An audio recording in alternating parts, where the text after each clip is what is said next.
You just plain aren't. So if you raise tax rates on the rich, I will guarantee you you're going to get less revenue. Isn't there something, I saw something else about 5 years ago. I saw a chart that shows that it doesn't matter what we do to the tax rate. You get about 18%. Yeah, Is that right? that's Kurt Hauser's. It's the Hauser curve, which is a flat line, which no matter what taxes you do, you get 18%. It's Okay, just so shoot that full of holes. It's not. It's right. It's basically Well, correct. then how come we don't ever talk about that? Why? We talk about it all the time. I in know our you groups. talk about it. I mean, but how come? I mean, Because it doesn't fit their ideology, to be honest with you. They want to claim they can get the monies they need from the rich people, from the top 1%. But they can't. They can only get it from this group of people. You know, when you raise the lowest tax rates up, you will get more money.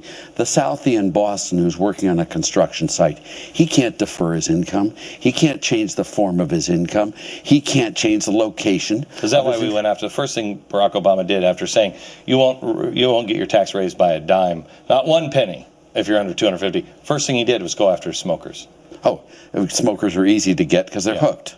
Right. They can't change their behavior. They're addicted. And the same thing with people down in this end.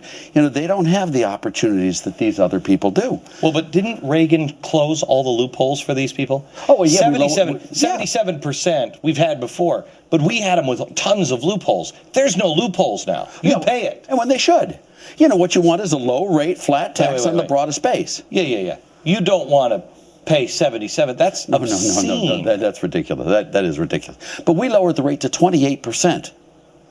I mean, can you imagine? What could we operate on? What could the government really truly operate on that would be shocking enough to? Yeah. Did you see this? Yeah, I did. Okay. This is the mutually assured economic destruction. This was mutually assured destruction, but they tied all of the economies together. We have to spit ourselves out of this system because all of the economies are going to go down, correct? Yes, I agree. So what could we, and I'm getting a rap sign, what could we get a flat tax down to and actually survive that would be something shocking to the rest of the world to spit us out of this? 11% on business net sales and 11% on personal unadjusted gross income, and we would match the total revenues we collect today with no Laffer curve effect, Len. We would match the total revenues today. Where does that start? That starts at zero.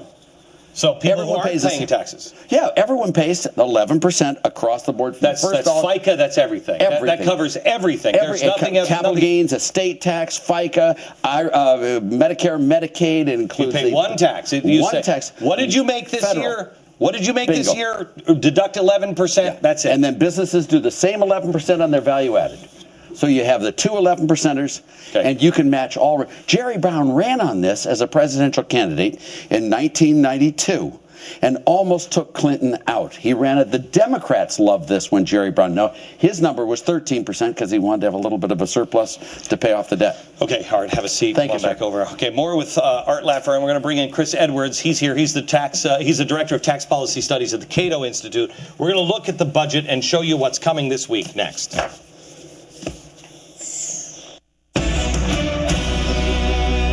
We have Art Laffer with us today, and Chris Edwards is here. He's the Director of Tax Policy Studies at Cato Institute and the author of Downsizing the Federal Government. Is this your website too, Downsizing the Federal Government? It is, downsizinggovernment.org. It is a great website. Thanks, I didn't know that was yours. Great website. In this, so you know, this week we're going to spend some time talking one topic. Making sure the mutually assured economic destruction doesn't happen.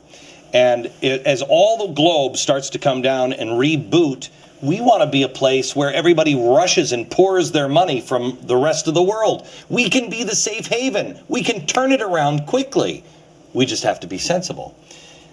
In your book, you talk about the taxes, and they all seem to be the former Soviet Union countries that all have flat taxes now. We talk about flat taxes, folks like Art and I, and people say, oh, that's unrealistic. But the reality is there's 25 countries around the world now that have adopted flat taxes.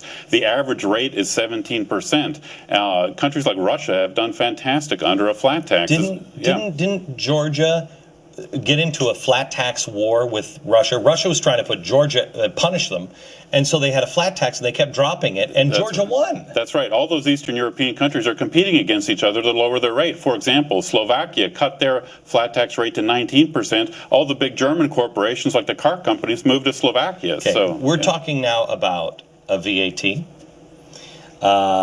which would be crippling on top of everything else, would it not? It would be.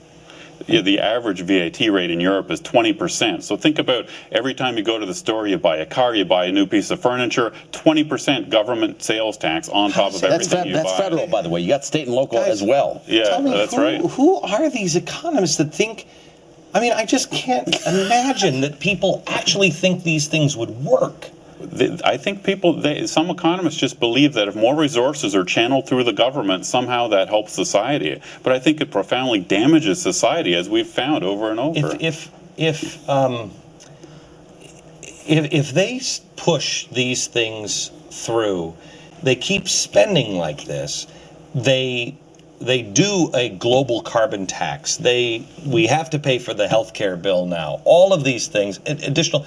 How much time, I know you're a sunny, optimistic guy, how much time do you think we have? Well, things start spiraling out of control. We've got trillion-dollar deficits now under Obama. He plans to run trillion-dollar deficits as far as the eye can see. You can't do that, though, because federal interest costs accelerate faster and faster. So under Obama's current budget, I mean, we pay $200 billion a year in interest now, and he even admits that's going to jump to $800 billion. It's going to quadruple just in 10 years. And that doesn't count unfunded liabilities, which are just enormous. We're going to go into that here in just a second. We're just kind of showing you what's coming this week. We'll be right back.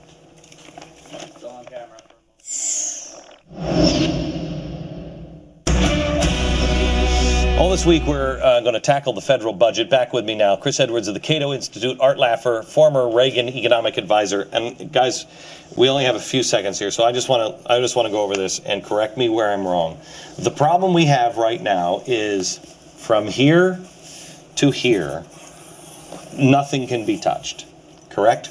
No, we can reform entitlements. Yes. But we will have to. Yes, we have to. Yes. But generally speaking, you need an act of Congress to do. It's much more difficult. Okay. So, and this at 7%, we are currently at the lowest interest rate we've had. And even Obama says that's going up to 15%, that slice. That 15. slice is doubling in size in 10 years under Obama. So we are here in 10 years without even the interest rate going up. That's right. We're up to here.